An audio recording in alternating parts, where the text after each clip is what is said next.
Terima kasih Anda masih bersama kami. Bagi Anda yang baru saja bergabung, kami hadirkan kembali 3 berita utama pilihan pagi ini. Kawanan balapan liar kocar-kacir saat akan dirazia petugas di Kota Makassar.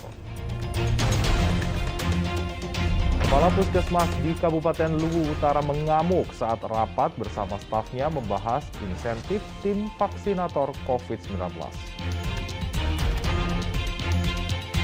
Jelang Ramadan, pelaku perjalanan mulai meningkat di Pelabuhan Nusantara, Kota Parepare.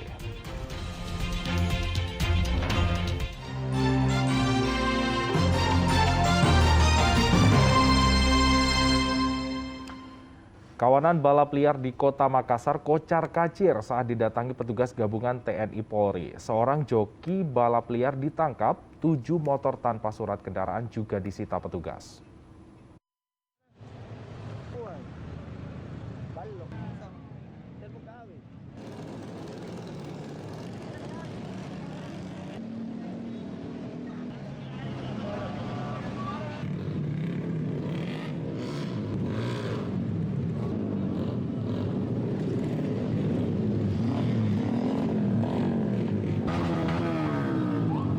Kawanan pebalap liar kocar-kacir saat melihat kedatangan petugas di Jalan Andi, Pangeran Matarani, Kota Makassar Minggu dini hari. Kawanan balap liar yang baru akan memulai aksi ilegalnya langsung dibubarkan petugas.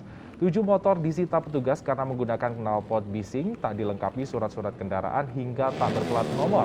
Seorang pemuda juga ditangkap karena berperan sebagai joki balap liar. Proses hukum lebih lanjut, pemuda ini dikenakan sanksi tilang.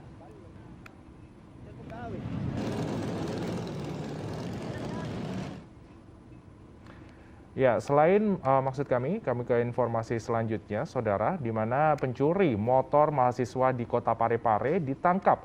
Pelaku kerap mencuri motor untuk dijual dan uangnya dipakai untuk berfoya-foya. Polres Parepare menangkap tersangka pencurian motor milik mahasiswa. 3 unit sepeda motor dicuri dari halaman indekos mahasiswa pada 25 Maret lalu. Tersangka menggasak motor milik mahasiswa dengan menggunakan kunci modifikasi. Kapolres Parepare mengatakan tersangka yang merupakan warga Kabupaten Pindrang kerap menjalankan aksinya saat dini hari. Motor curian kemudian dijual dan uangnya dipakai untuk berfoya-foya. Pelaku ini berinisial A menggadaikan barang tersebut di Kabupaten Pindrang berupa 3 buah handphone seharga Rp1.600.000 dan 2 unit sepeda motor seharga Rp9 juta. Adapun di Kabupaten Pindrang, pelaku menggadaikan 1 unit motor seharga Rp10 juta. Adapun untuk uang hasil kejahatannya digunakan untuk memenuhi kebutuhan hidup sehari-hari sampai dengan habis. Tersangka menggadaikan motor di Kabupaten Pindrang dan Kabupaten Sidrap. Salah satu korban pencurian motor datang untuk mengambil kendaraannya. Ia mengatakan motor dicuri saat ia bersiap berangkat ke kampus. Parkir dalam pagar kos. Oh, di pagar kos. Kiranya itu sekitar jam 7 pagi. Oh, pagi ya? Iya. Terus kapan kita tahu bilang motornya hilang? Aku dengar, Pak, saya dengar di starter motornya, saya keluar lihat hilang Pak. Tapi jadi kita kenali anunya? Tidak. Tapi sempat lihat pelakunya?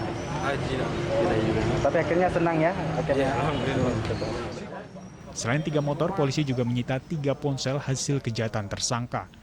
Kini tersangka yang merupakan residivis kasus pencurian motor dijerat pasal 363 KUHP dengan ancaman 7 tahun kurungan penjara. Suwardi Gatang melaporkan dari Kota Parepare. Eksekusi pengosongan rumah di Kota Makassar viral di media sosial. Selain menggunakan preman, pengosongan rumah tak disertai surat eksekusi dari pengadilan. Diduga pemenang lelang memanfaatkan jabatannya sebagai lurah dan pelaksana tugas Satpol PP dalam upaya pengosongan paksa objek perkara itu. Sejumlah orang yang diduga preman mendatangi sebuah rumah di Jalan Jipang, Kecamatan Rapocini, Kecamatan Makassar. Kedatangan mereka mengusir penghuni rumah sebab rumahnya sudah dilelang oleh Kantor Pelayanan Kekayaan Negara dan Lelang atau KPKNL pada 19 Maret lalu.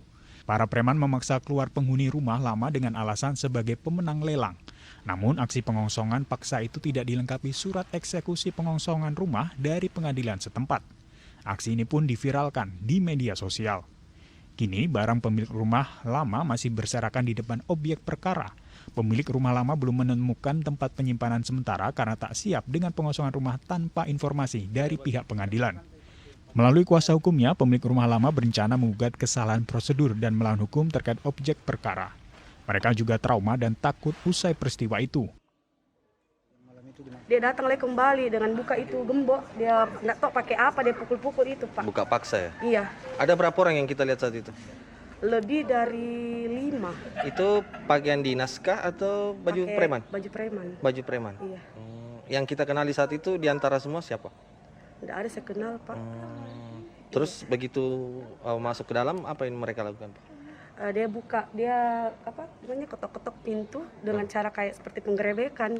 Jadi saya sebagai menantu kaget. Begitu, Terus setelah berhasil masuk gimana, Bu? Apa yang dilakukan? Dia suruh keluar, suruh dikosongkan. Ini kan berbicara sita rumah.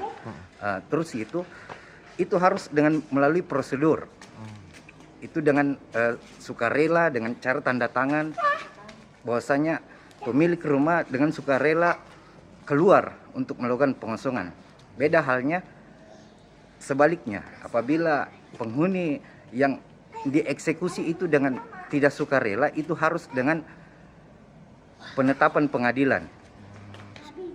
Dia manfaatkan jabatannya untuk pekerjaan seperti ini, membeli rumah yang murah dengan jabatannya, ada kerjasama kayaknya dengan KPKNL. Boleh.